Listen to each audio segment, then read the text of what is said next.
Merci de votre fidélité. Ravi de vous retrouver ce soir. Et on démarre tout de suite par cette activité du ministère de la Mer, de la Pêche et de l'Économie bleue qui organise depuis ce matin à l'auditorium du ministère des Eaux et Forêts la journée de réflexion et d'échange sur la pêche artisanale. Au cœur des discussions, les défis quotidiens des pêcheurs, la structuration du secteur et la volonté partagée de bâtir un modèle économique équitable et souverain. Plusieurs membres du gouvernement ont participé à cette rencontre. Le point avec Darius Maganga et Medarengeng.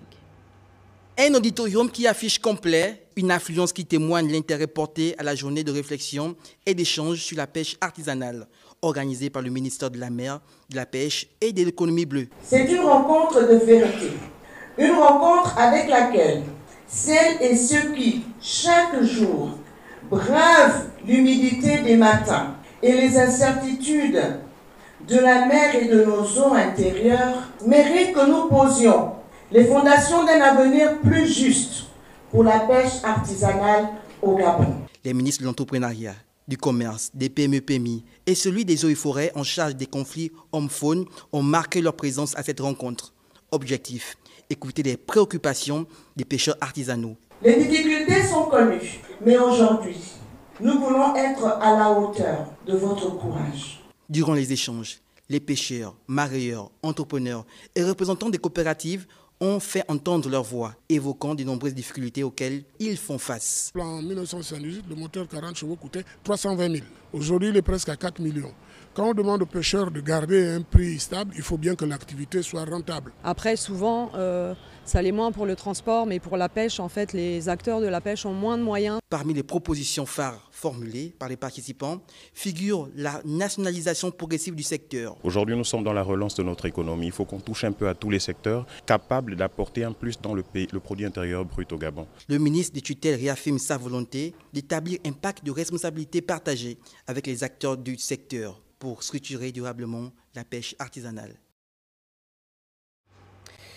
Triple audience au ministère des Affaires étrangères. Ce matin également, Michel Régis Onangandiaï a reçu le nonce apostolique et les diplomates d'Allemagne et des Émirats arabes unis. Le compte-rendu d'audience avec Filika Biyongo Moussavou et Évariste Nduntumu. La journée commence par la présentation des copies figurées au ministre des Affaires étrangères. Régis Onangandiaï reçoit en premier celle de l'ambassadeur désigné de la République fédérale d'Allemagne, près le Gabon, Hans-Ulrich von Schroeter. Puis le tour revient au diplomate désigné des Émirats arabes unis, Salem Ali Kami Obed Al-Shami, de procéder au même exercice. Cet épisode est une étape clé dans le processus d'accréditation de ces derniers. Prochaine phase, la remise des lettres de créance au chef de l'État. Autre personnalité reçue, le nonce apostolique au Gabon et au Congo. L'archevêque Herrera Corona et Régis Onangandiaï ont passé en revue les relations de coopération entre notre pays et le Vatican. Il y a des projets que l'implémentation de l'accord cadre, la proximité avec la Saint-Siège.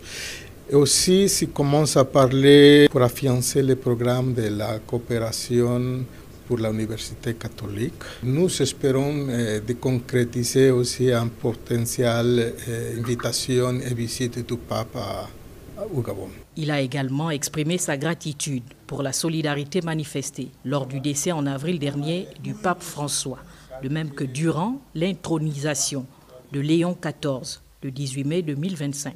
Le président de la République, le président Oligui, était présent là en Vatican avec grande solidarité et proximité de la nation gabonaise.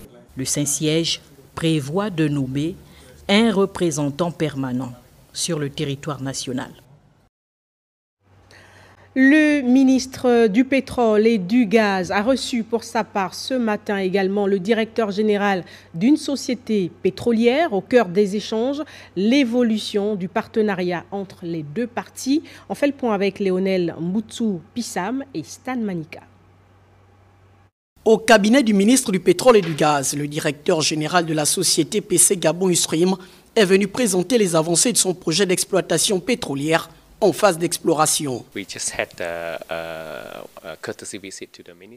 Et aussi, nous avons discuté sur nos activités, l'activité de la société PC Gabon Upstream SA, ici installée au Gabon. La séance est très bien passée. La société PC Gabon Upstream SA est au Gabon depuis 2015, donc ça fait pratiquement 10 ans que nous sommes en phase d'exploration. PC Gabon est une filiale de la société Petronas. La première rencontre, plutôt fructueuse entre les deux personnalités, a permis à l'investisseur de s'imprégner de la vision des autorités gabonaises en matière de gestion des ressources pétrolières qui se veut plus dynamique. Nous avons un contrat le CEPP entre la société PC Gabon Upstream SA et l'État gabonais. Nous avons encore une activité en eau profonde à l'instant. La société pétrolière internationale a donc reçu des orientations du membre du gouvernement en vue de s'adapter au modèle gabonais et garantir un partenariat gagnant-gagnant. Dans l'actualité de ce lundi également, 7 réunions de haut niveau sur l'état des lieux de la santé communautaire dans notre pays. Les participants ont discuté des défis courants, mais aussi des espoirs, en présence du ministre de la Santé, professeur Adrien Mugugu, qui a rappelé l'engagement du gouvernement à améliorer son offre de soins. On fait le point avec Ginette Mugola Massala et Justin Jala. Cette rencontre tenue ce jour a pour objectif principal de mobiliser les différentes parties prenantes pour revitaliser l'engagement nécessaire au lancement accéléré et efficace pour un programme de santé communautaire durable au Gabon. Cette vision ambitieuse et résolument tournée vers l'humain est matérialisée avec leadership et pragmatique par Monsieur le ministre de la Santé, le professeur Adrien Mugugu. Le rôle de la société civile a toujours été une importance capitale dans notre pays. Dans la santé communautaire. La santé communautaire, partie intégrante du programme d'urgence de développement communautaire, est un levier essentiel pour améliorer les conditions de vie des populations et renforcer leur bien-être. Durant les 10 dernières années, le Gabon a enregistré par exemple une réduction significative de son taux de mortalité en ce qui concerne la mortalité néonatale de 26 à 18, en ce qui concerne la mortalité infantile de 43 à 28. La vision d'Africa CDC est claire. Travailler main dans la main avec les États membres pour bâtir une Afrique plus sûre, plus saine, intégrée et prospère, capable de prévenir et détecter précocement les menaces sanitaires et d'y répondre efficacement. Pour le membre du gouvernement, la santé des populations est intimement liée à la préservation de nos écosystèmes, à la sécurité alimentaire, à l'accès à l'eau potable, entre autres. Au-delà du financement initial, il est primordial de garantir une intégration institutionnelle solide, une formation de qualité, un suivi rigoureux et une gouvernance exemplaire. Du 14 au 17 juillet, l'échange d'expériences avec les experts venus du Mali, du Niger et du Burkina Faso enrichira certainement les réflexions en vue d'une efficacité sur la question. Revenons à Libreville pour parler de l'ouverture ce matin d'un séminaire de renforcement des capacités à l'intention des travailleurs sociaux. Les travaux qui visent à doter ces personnels des connaissances nécessaires pour mieux promouvoir les droits des enfants ont été lancés par la ministre des Affaires sociales en présence de Léa Bifad et Pierre Claverilla. Pour protéger chaque enfant reçu au sein du centre d'accueil pour enfants en difficulté sociale d'Angonje, il faut être outillé dans la prise en charge de ces derniers. Ce séminaire de renforcement des capacités des travailleurs sociaux et paratravailleurs sociaux du CAPEDES vient répondre à cette évidence. Ce séminaire, placé sous le thème « Le renforcement des capacités des travailleurs et paratravailleurs sociaux du CAPEDES en droit de l'enfant et en stratégie pluridisciplinaire de protection de l'enfant », revêt une importance capitale. Le CAPEDES, devenu un laboratoire d'action sociale, mène une mission, elles attendent, avec l'appui des partenaires au développement. Votre mission est exigeante. Votre travail, souvent discret, est pourtant essentiel. Il mérite toute la reconnaissance et l'admiration. Votre engagement dépasse les fonctions professionnelles. Il touche à l'humanité même de notre société. Chargé de la mise en œuvre de la politique sociale du gouvernement, le ministère des Affaires sociales et de l'inclusion, multiplie les formations en faveur des droits fondamentaux des enfants. Ce renforcement de capacité rentre dans la ligne droite de la culture de l'excellence prônée par son Excellence, Monsieur le Président de la République, chef de l'État, chef du gouvernement, Brice Clotaire Oligui Nguema. Dans un tel contexte, un renforcement des compétences devient un impératif au vu des mutations qui recommandent l'adaptabilité, la flexibilité devant les problématiques nouvelles qui exigent des connaissances et des interventions spécifiques, gage d'une prise en charge et d'un accompagnement adéquat en mesure de promouvoir le bien-être de nos enfants pensionnaires au CAPEDES. Les travaux de ces séminaires vont permettre de mettre en place une plateforme d'échange d'expériences et de bonnes pratiques entre professionnels. Pour la suite de ce journal, Simplice Désiré Mamboula, le ministre de l'Enseignement supérieur et de la Recherche scientifique, poursuit sa série de visites des structures sous tutelle. Après les universités publiques, il s'est rendu dans les universités privées et c'est EM Gabon Université du professeur Franck Diatta qui a eu l'honneur de recevoir le patron de la recherche scientifique gabonaise, Dave Moubele-Pendi et Ulrich Mboutoubi. Toucher du doigt les réalités existantes et lancer les travaux de l'atelier de réflexion sur l'harmonisation des contenus de l'enseignement supérieur au Gabon, non sans jeter les bases d'un renforcement de partenariat public privé. Je suis venu leur dire, le privé n'a pas à vampiriser le public. Et lorsque les enseignants, qui sont souvent des fonctionnaires, viennent alimenter les établissements privés, ils ne doivent pas oublier qu'ils sont d'abord des enseignants du public. Se félicitant des efforts déjà consentis par le promoteur de EM Gabon Université, l'autorité ministérielle fixe le cap. La volonté du chef de l'État, Son Excellence, M. Brice Clotaire Oligui Nguema, est claire. La vie des enfants du Gabon, la vie de ses enfants à lui, doit être garantie. L'université publique, se voulant garant des structures supérieures, milite pour un équilibre juste et sincère. L'université Omar Bongo est prête à jouer le jeu et assurer la tutelle si on peut y arriver. EM Gabon se positionne comme le fleuron de l'enseignement supérieur au Gabon. Nous l'avons conduit dans les salles de cours, dans les salles informatiques, de la serre agricole. Ensuite, il a visité les laboratoires de l'école de santé de Libreville, ainsi que des espaces de travail, notamment la bibliothèque universitaire, le centre médical de médecine préventive. Faire de son département ministériel un pilier essentiel de la gouvernance du chef de l'État Brice Clotaire Oligui Nguema, le ministre Mamboula a martelé la vision du président de la République qui fait du développement de la jeunesse un pilier central de son magistère. Allons à présent à Makokou pour nous intéresser aux travaux de réhabilitation et d'extension du centre de formation et de perfectionnement professionnel, une rénovation qui s'inscrit dans le cadre du projet de renforcement des capacités pour l'employabilité des jeunes et l'amélioration de la protection sociale. Le point avec Nathalie Oké et Gérard Mindou. Avec un potentiel économique riche et diversifié, la province de Guivindo est dans une phase de développement accru. Pour faire face à la forte demande d'une ressource de qualité pour ses entreprises, cette province doit se doter d'un centre de formation aux normes répondant aux attentes exprimées. C'est un chantier qui devait être livré depuis mars 2024. Malheureusement, on constate que l'entreprise est très mal organisée. Ils sont en sous-effectif.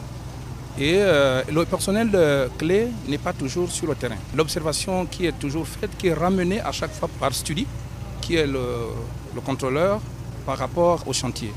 Donc c'est beaucoup plus l'organisation au niveau de l'entreprise qui pose problème, à mon avis. Ici, la qualité des travaux en réalisation laisse planer le doute auprès de la tutelle de la formation professionnelle. C'est la désolation. C'est un chantier que je connais. Il y a eu des réhabilitations, certes, des logements déjà sur site. un peu de travaux de peinture, mais nous nous attendons à ce que ce chantier avance à un rythme bien plus soutenu. Et là, nous constatons des problèmes au niveau de la main-d'œuvre locale. Nous ne pouvons pas avoir des chantiers comme Ivindo Iron et tout ce qui a été annoncé à Boué si nous, en amont, au niveau de l'enseignement technique, au niveau de la formation professionnelle, nous ne prévoyons pas la formation qu'il faut pour ces jeunes. Il y a un taux de chômage de la jeunesse qui est assez élevé et il faut qu'on ait des ouvriers bien qualifiés, qu'on arrive à avoir des ingénieurs, mais pour ça, il faut qu'on puisse les former d'abord. Selon le dernier rapport de la commission de contrôle, la livraison du chantier pourrait connaître un retard du fait de la lenteur dans l'exécution et des manquements observés sur les lieux. En mission de terrain dans les provinces de la Ngounié et de la Nyanga, le ministre des Travaux publics et de la Construction est allé s'enquérir du niveau des travaux exécutés dans ces parties du pays. À Tchibanga, par exemple, le membre du gouvernement a échangé avec les responsables de l'entreprise en charge d'un chantier à l'arrêt depuis 1 an déjà, celui de la réhabilitation du tronçon Dende-Tchibanga, Mayumba. Les explications de Betty Anzembe et lui, Bestar Linyongo.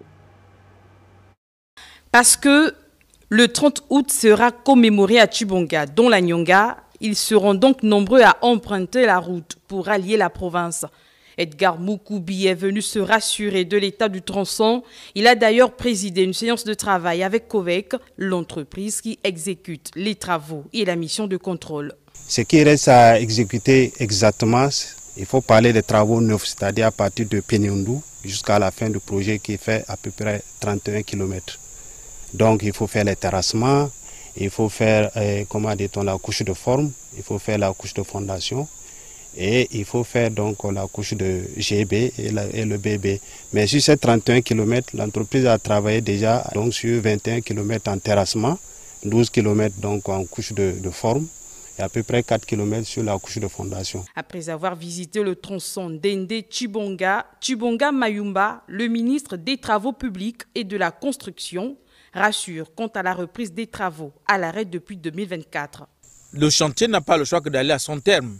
Maintenant, les délais ne peuvent pas être respectés parce que les délais au moment de la signature de l'avenant qui était de 18 mois, avec ce coup d'arrêt que nous avons connu depuis décembre 2024, les délais ne peuvent plus être les mêmes. Le gouvernement en est conscient et nous allons regarder qu'est-ce qui peut être fait pour que le chantier reprenne et surtout pour que cela s'exécute désormais de manière optimale et sans arrêt. Le chef de l'État, son Excellence Brice Clotaire Oligui Nguema, est en train de trouver des mécanismes depuis un bon bout de temps sur la sécurisation des fonds afin de permettre effectivement que les chantiers, quand ils démarrent, puissent s'exécuter véritablement sans à-coups. Pour la circonstance, COVEC promet de finaliser cette fin de mois la construction du pont de Mougouti, effondré depuis un moment. Bien que les chantiers soient stoppés, à la carrière Lubomo, les machines continuent de concasser à plein temps en attendant la reprise. Je propose à présent de suivre cette communication du ministère de l'Agriculture, de l'Élevage et du Développement rural, lue par le conseiller en communication du ministre.